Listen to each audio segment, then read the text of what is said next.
Hi everyone, welcome back to Teacher's Q&A. Today's question comes from a teacher who's asking about her grade 8 classroom. She wants to know how she can modify their behavior in the classroom. She seems to be struggling with getting them to behave in the classroom, but she says that she has a good relationship with them outside of the classroom, so I'm assuming during breaks and recess. And what should she do to modify their behavior in the class so she could have a more productive class. So this question is actually very interesting to me because my first class was a grade 8 class.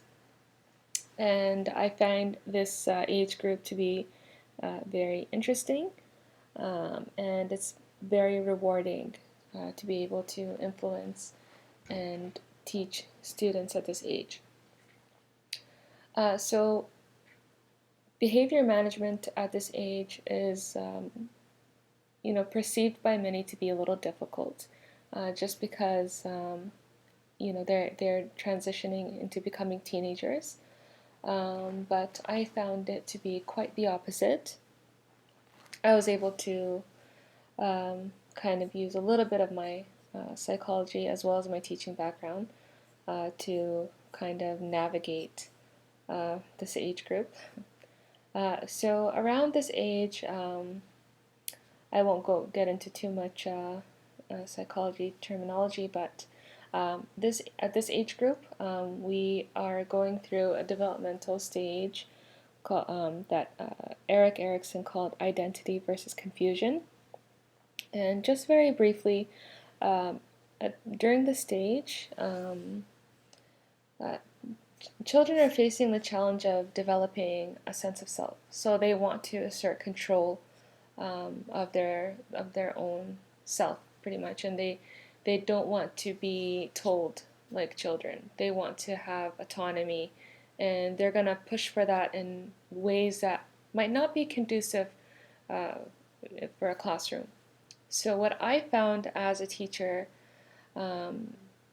works is to show them that you are honoring their autonomy and you are supporting their growth, and that you are treating them with respect and treating them as if they are adults, pretty much. They want to be treated as adults. They don't want you to speak down to them. They don't want you to, treat them like they're like when they were younger in grade 5 or grade 4. They want some freedom and they want autonomy. So if they are still behaving in a way that you would see in younger classrooms, like maybe talking too much and chatting, or what we see with older age groups making, rude jokes or anything like that, you don't want to address a student in public, because at this age, another thing that's really important is how they appear to their friends. You don't want to reprimand a student in front of the other kids. What you do want to do is you want to take the student aside, even if there's 5 or 6 of them that are, causing disruption in the classroom, and you want to take them aside one by one and take out a little bit of time for them, and you want to highlight to them their strengths and what you noticed in your classroom that is not conducive to their learning. You want to mention that you respect them and their strengths, and that you want to treat them as, as an adult, because you see all the responsible parts of them and you want to highlight things that you've seen in your classroom. You need to know your students, and you need to be able to, when you take that student aside, you need to be able to highlight 1 or 2 things about that student that is a positive, that shows they're good at, if they have good initiative, if they're a leader, if they're kind, if they have good ideas in the classroom. Whatever their strength is, you need to highlight it to that student. And then you want to say that you're noticing all these strengths and you have these issues in the classroom, that you hope that they can work with you to improve here.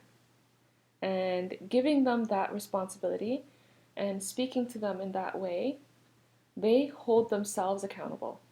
Now, again, you don't want to do this in front of other students because that does not go well. So if the behavior shows up in class again, you just want to make a little bit eye contact to that one student and, give a little smile and just to remind them of that conversation you two had together. And it's really important at this age to build, a personal relationship with each of these students where you see them as, little adults because that's where they're headed and that's what they want to be treated as.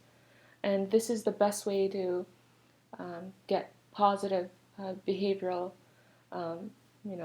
results in your classroom for that age group. So I hope that answers that teacher's question. If anyone has any other questions, please leave them in the comments.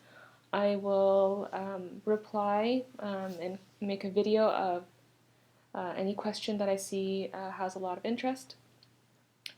And please subscribe and hit the bell notification to see when I do post so you can see my other videos. And I'll see you again. Thank you.